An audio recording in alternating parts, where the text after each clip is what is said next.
मुक्ताईनगर नगरपंचायतमध्ये भाजपचा पराभव झाला.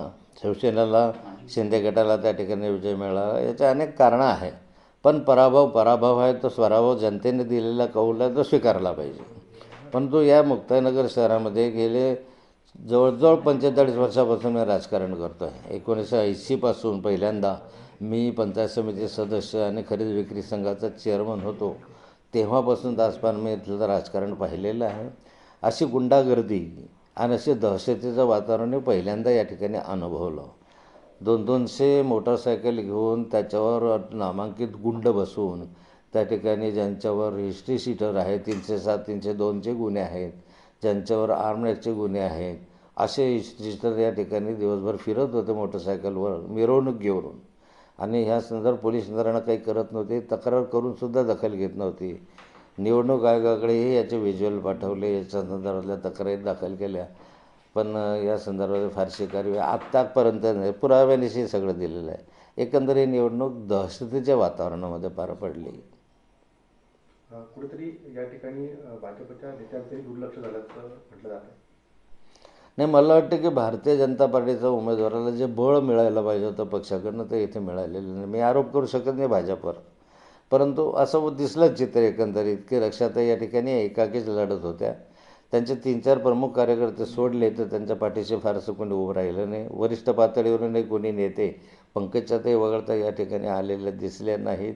ज्या इतर नगरपालिकांमध्ये जी काही मदत आणि बळ त्यांना मिळालं ते या नगरपालिकेमध्ये मिळालेलं दिसलं नाही.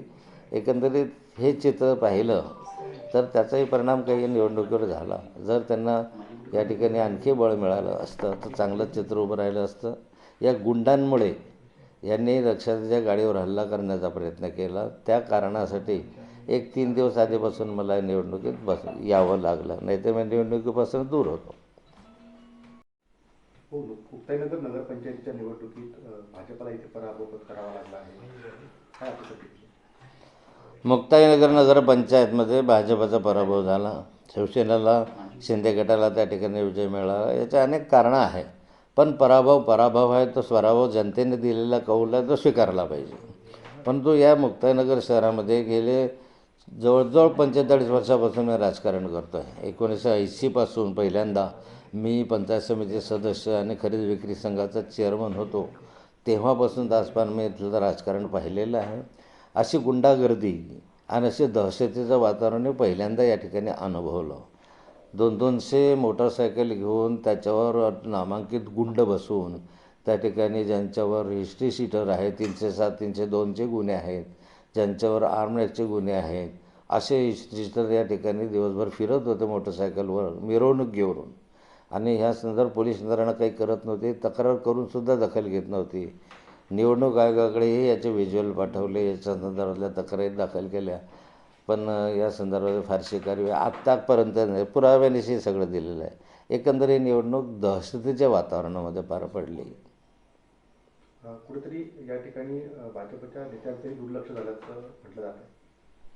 नाही, मला वाटतं की भारतीय जनता पार्टीच्या उमेदवाराला जे बळ मिळायला पाहिजे होतं पक्षाकडनं ते इथे मिळालेलं नाही. मी आरोप करू शकत नाही भाजपवर, परंतु असं दिसलं चित्र एकंदरीत की रक्षाताई या ठिकाणी एकाकीच लढत होत्या.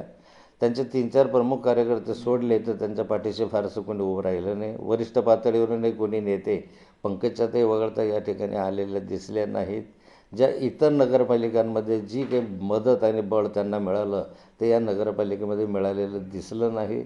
एकंदरीत हे चित्र पाहिलं तर त्याचाही परिणाम काही निवडणुकीवर झाला. जर त्यांना या ठिकाणी आणखी बळ मिळालं असतं तर चांगलं चित्र उभं राहिलं असतं. या गुंडांमुळे यांनी रक्षाताईच्या गाडीवर हल्ला करण्याचा प्रयत्न केला. त्या कारणासाठी 3 दिवस आधीपासून मला निवडणुकीत यावं लागलं, नाही तर मी निवडणुकीपासून दूर होतो.